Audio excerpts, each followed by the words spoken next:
وما اصابکم من مصیبت فبما کسبت ایدیکم ویعفو عن کثیر۔ اس میں جو ہے رب کی مہربانی کتنی ہے اس آیت کریمہ سے پتہ چلتا ہے۔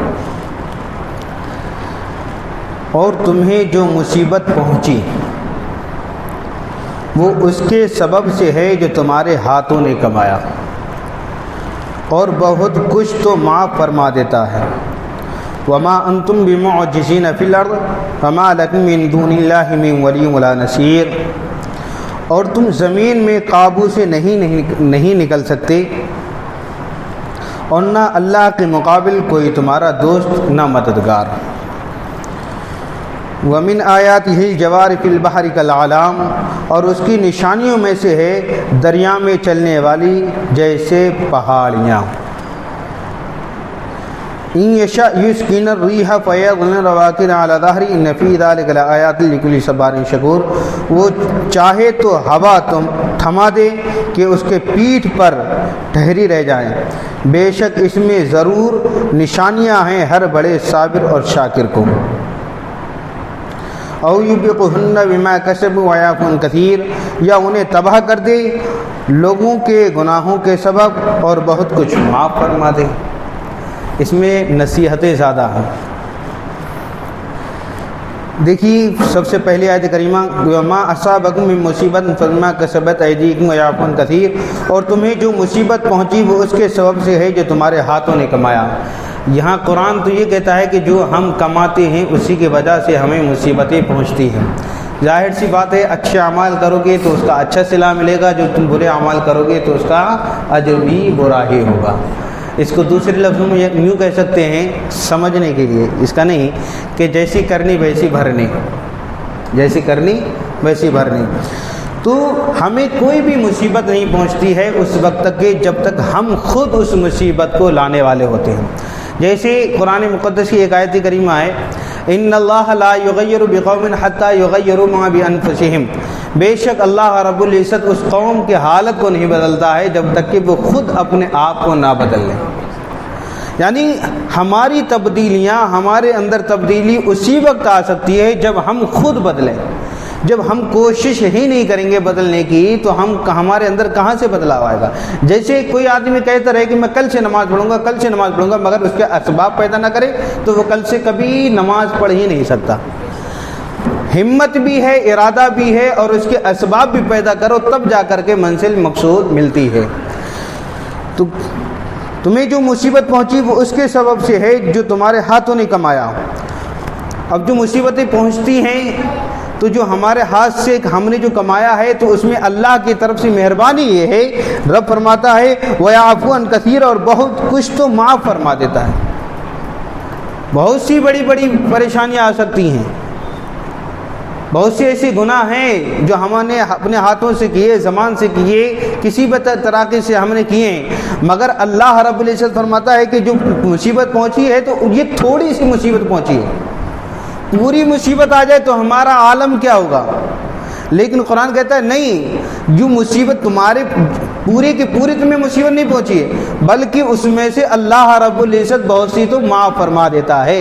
اگر معاف نہ فرمائے تو بہت بڑی مصیبت آ جائے، لیکن معاف فرما دیتا ہے۔ وَيَعْفُو عَنْ كَثِيرٍ، اور بہت کچھ تو معاف فرما دیتا ہے۔ وَمَا أَنْتُم بِمُعْجِزِينَ فِي الْأَرْضِ وَمَا لَكُم مِّن دُونِ اللَّهِ مِن وَلِيٍّ وَلَا نَصِيرٍ، اور تم زمین میں قابو سے نہیں نکل سکتے، زمین میں تم قابو سے نہیں نکل سکتے، اور نہ اللہ کے مقابل تمہارا کوئی دوست نہ مددگار۔ اب اس دنیا میں کوئی چاہے کہ میں اللہ کی پکڑ سے نکل جاؤں یا اللہ کے مقابلے میں میرا کوئی دوست ہو، تو کوئی بھی دوست نہیں ہے، کوئی بھی مددگار نہیں ہے، اور کوئی بھی اللہ کی پکڑ سے نہیں نکل سکتا۔ اگر کوئی گناہوں پر گناہ کر رہا ہے تو سمجھ لو اسے چھوٹ دے جا رہی ہے کہ اپنے کاموں سے اب بھی توبہ کر لے، مگر یہ سمجھے کہ میں جو چاہوں کرتا رہوں، اللہ کی پکڑ مجھ پر کچھ نہیں ہے۔ نمرود فرعون جیسے خدائی کا دعویٰ کر کے تباہ و برباد ہو گئے، تو عام انسان کی کیا اوقات ہے؟ سمجھے؟ تو اللہ کے مقابلے میں کوئی کسی کا مددگار نہیں ہے کہ برائیاں تو کرتا رہے اور تیری کوئی مدد کر دے، ہر کس نہیں ہے۔ نہ کوئی دوست ہے، نہ کوئی مقابل ہے رب کے مقابلے میں۔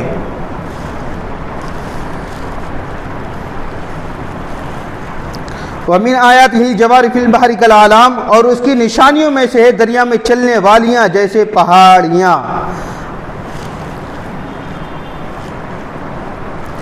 بڑی بڑی کشتیاں، پہاڑیاں جیسے کشتیاں. اب دیکھیے یہاں پر یہ اللہ کی نشانیوں میں سے ایک بات کر رہے ہیں کہ دریا میں چلنے والی جیسے پہاڑیاں.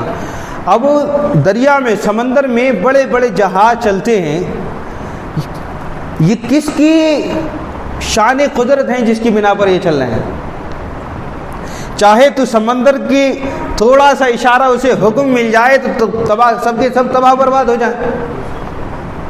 رب کا حکم ہو تو سمندر میں ایک اچھال آئے، ارے بات چھوڑو، خالی ایک مچھلی کو اگر حکم دے دے تو بیچ میں سے پھاڑ سکتی ہے جہاز کو.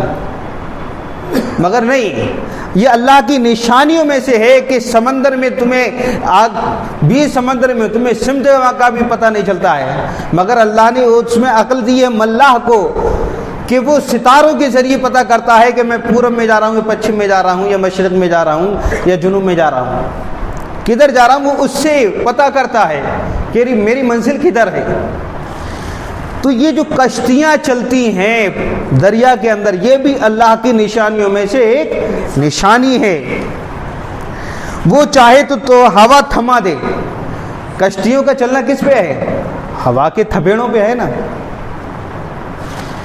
وہ چاہے تو ہوا تھما دے یعنی رکا دے کہ اس کے پیٹھ پر ٹھہری رہ جائیں.